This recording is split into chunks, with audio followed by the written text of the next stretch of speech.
Hi, everyone, and welcome. It's Jackie with part 4 to our action planning webinar. These are so you have little snippets of videos versus having to go through a whole webinar. So forgive us if we're taking more time today, but September houses a lot of change to our product line, a lot of change to our programs, and we've been working on policies that have been changing drastically due to the industry. From January, we had some updates to Facebook do's and don'ts. We had, again, our legal team come to us, our compliance team, Anna and Jessica, came to us with great tips and ideas from spring on, giving us Facebook ideas. If you're getting a call from me with our compliance team, we're trying to teach everyone. We're out looking every single day because the industry is looking. And our goal is to be the best brand of Jafra. So everything you post represents our brand. So everything we put our dollars into to creation, like social.jafra.com, our print material, that's our brand. When you recreate, it's not our brand. So our goal is to make sure that we teach you the policies and procedures. So I'm going to do just a really quick segment today out of policies and procedures and things that our legal compliance department notifies me of so that I can be a teacher and a trainer right alongside them. So today, let me take you to my quick little mini portion of our policy updates. Again, remember, policies are not policemen. Policies are here to make your brand look better as a Jafra consultant and leader, to make our Jafra brand be protected with proper logos, proper verbiage that doesn't put anyone at any discretion or false promises in the industry, that we all are running proper businesses. So the key is, leaders, I encourage you all to go into policies and procedures. You can find it on Jafra Biz. You can go into Beautiful. Find this and print it. Keep a master copy for yourself. Train on little segments. When you have questions, send those questions into jafracares@jafra.com.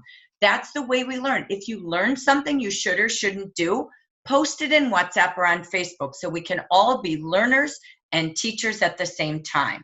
This is a we as a company, one heart, one Jafra. So today, what I wanted to focus on, I'm not going to read all of these, but we're going to do just a quick summary. This is in section 6. I think the guide is like maybe 36 pages, if I'm not mistaken. But these are a couple things that we wanted to just reiterate this month in our training segment.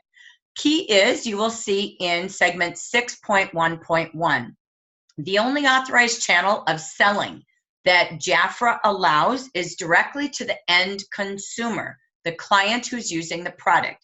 It's done through one-on-one, in person, through Jafra e-commerce platforms like your free personal websites, or leading people on your Facebook business page to that website. You should not sell Jafra in locations open to or available to the public. So again, when you have a question on this, please write to Jafra Cares. I will not be your legal advisor. I do not know the answers, and there's always a lot of gray. But for an instance, places that you should not be selling Jafra: swap meets, flea markets, farmer markets, eBay, Amazon, Facebook Marketplace, Walmart, Jet.com, blah, blah, blah, blah, okay? So if it's not authorized by Jafra, no. You will see other examples that we find on mobile app platforms. And again, we just are out to say, please don't. Okay, so watch your consultants, watch your sister peers. If you notice that, just alert them to 6.1.1. Next, the next one is, you shall not sell or provide Jafra products to non-consumers for purposes of retail. So this prohibits resale of Jafra products, includes but not limited to non-consumer conduction in retail outlets, internet retail websites, internet auction websites. You can't go on and retail. You can't be in a salon. You want to put a lead box there, leave a lotion for someone to use, but you can't put it on a shelf with a retail price. That's the same thing as 6.1, but it's now protecting the retail, okay? Second, this is key, ladies. I'm going to say this is key. 6.1.5, Jafra products may not be sold may only be sold in their original packaging, complete with instructions for use, warning labels, and ingredient lists. You may not repackage, relabel, adulterate, or tamper in any way with any Jafra product packaging, warning labels, instructions, or Jafra materials or literature. You may not resell or repackage Jafra products as private labels, redesign, or sell used or opened products. You may not sell, give away, or distribute as gifts products that are not designated to be sold within a fixed set. What does that mean? This is really key. You cannot make your own samples, ladies. They are watching this on Facebook. You cannot, because you are at risk of people not seeing ingredients they could be allergic to, warning labels about products, instructions of usage, contamination going from your fingertips to a sample bottle, a sample jar, a sample Ziploc. Please use the sampling we have. That I really want to say in all due respect. We are watching this again because it's being watched by the industry. We at Jafra have a brand. We spend a lot to give you the best we can, the most that we can, and we're looking for more sampling programs in the future. So please work with your friends, your peers, no sampling, okay? Unless Jafra made the sample. Again, 6.1, you can see again, you cannot sell to non-consumers for the purpose of resale. There's not a lot here. It's just, again, reiterating where you can sell and can't sell in 6.1.2. 6.1.7 is the client order form. Again, when you have a client who you're taking an order from, you really legally as a business need to use the Jafra client order forms. I see people not doing that.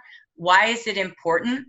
Because the buyer's right to cancel, terms, conditions, notice of cancellation there. You are required typically by law to keep a copy of each client order form as a proof of purchase to protect you as a business owner. Again, when the credit card is used, typically they should initial your form. So a lot of times you're doing it across, the internet. That's fine. Again, just ask permission. So again, I'm not going to be black and white on that, but these are just a couple of alerts that protect people.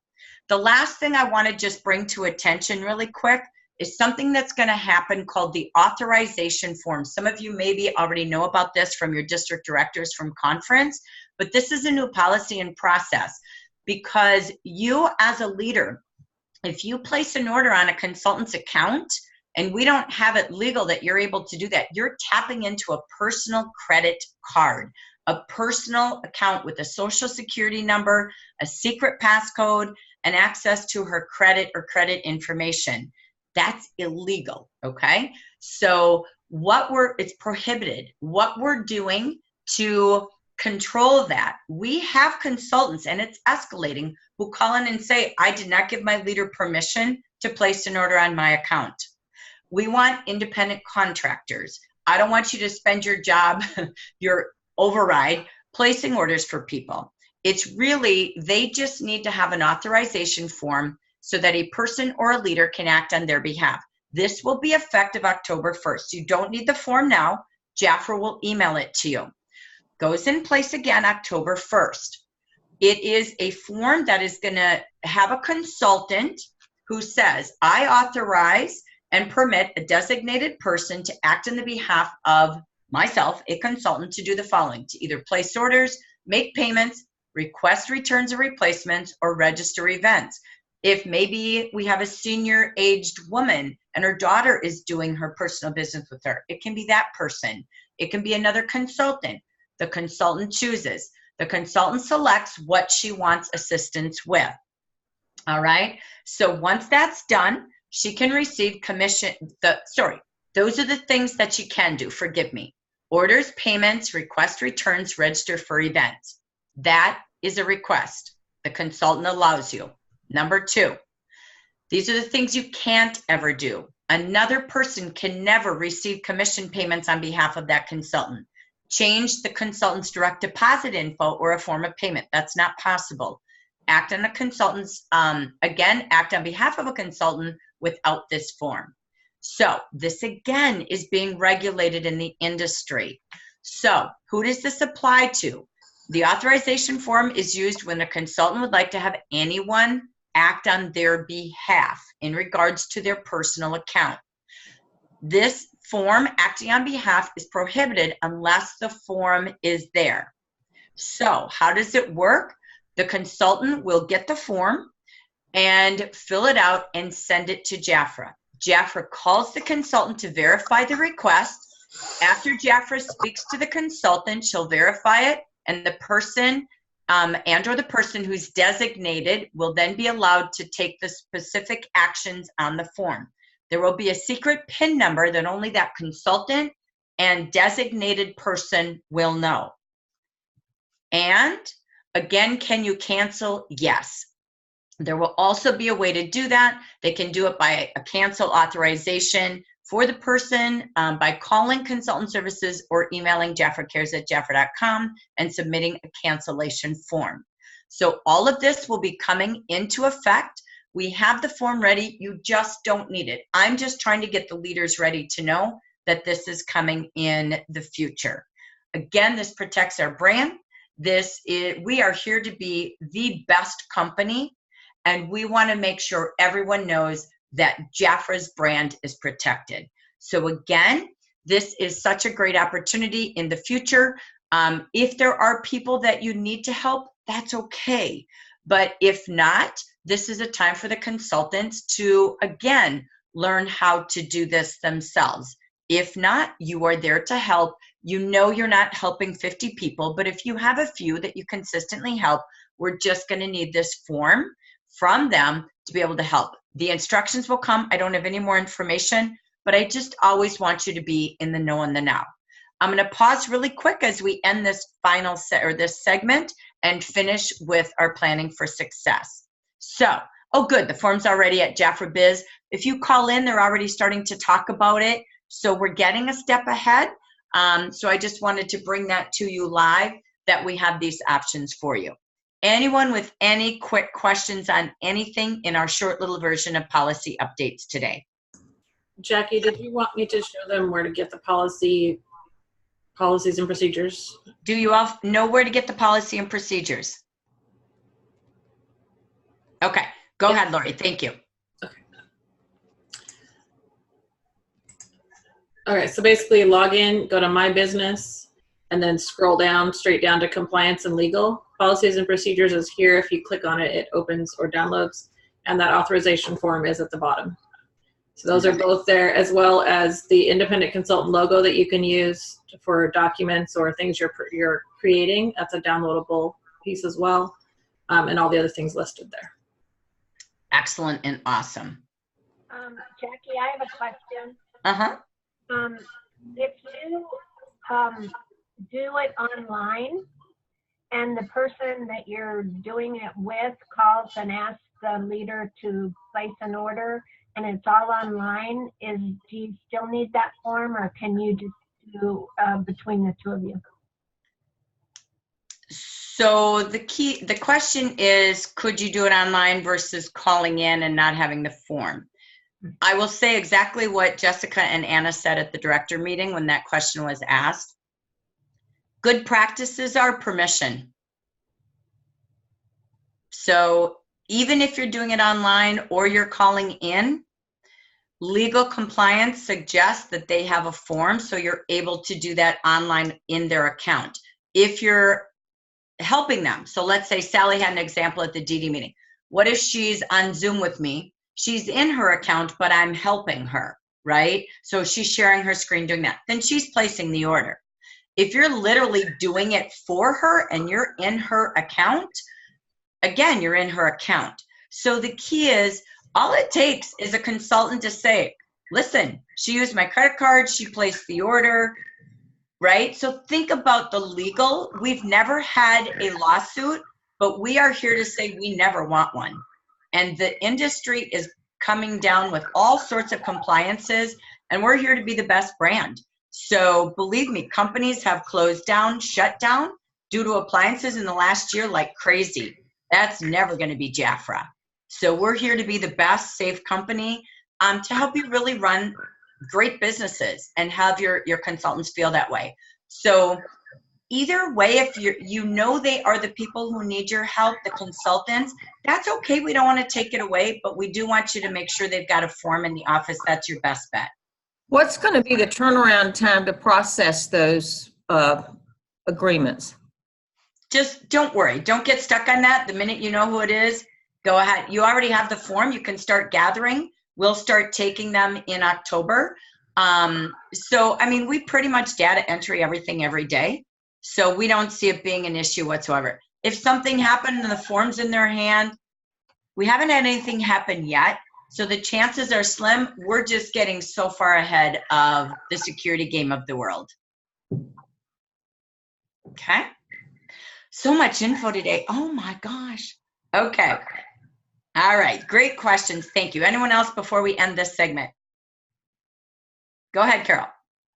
This is my question. If you have something like a beauty bar, something like Norma and Jackie have, and it's in something that you're already renting, it is your space, because one of my consultants is an esthetician and she's looking for space, and I'm going to let her know that we could share that. And she's a licensed esthetician. She's had to move out of where she was co-renting, long story, and I'm wondering if we could do something together, but we're renting the space. Could we have Jafra products there where she's doing her esthetician work, which is not exactly retail, but she's doing that service? So yes, again, you are paying rent, or she is renting a space that is utilized for training, that is utilized for demonstrations. No different than when I had my whole training center in my home. I pay a mortgage, right? The difference is I don't have shelves in a retail outlet. If you go in the beauty bar, which I've been, they don't have shelves with prices, a retail store. They're taking orders, filling out contracts, and training people the exact same way. You'll see many of our Hispanic ambassadors and directors have their own training center. They do the same thing. So it's all that process of that's your business space to perform the same way you do at a Jafra party. So great question. So people can purchase if they like the products. Sure. Just like a tabletop. You really shouldn't have inventory retailing that's open to the public. It really always has been. You know, the best practices have always been to take orders, take contracts, right? Oh, yeah.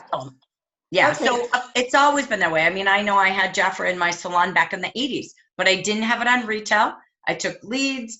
You know, I always was able to place orders if they didn't have a consultant, so on and so forth. So nothing's really changed. We just, again, are being very conscious. When you see retail, that's a different story. Okay, so great question. So you don't want to have it on a shelf and it's all priced out like a retail store. We're not a department store retail-wise.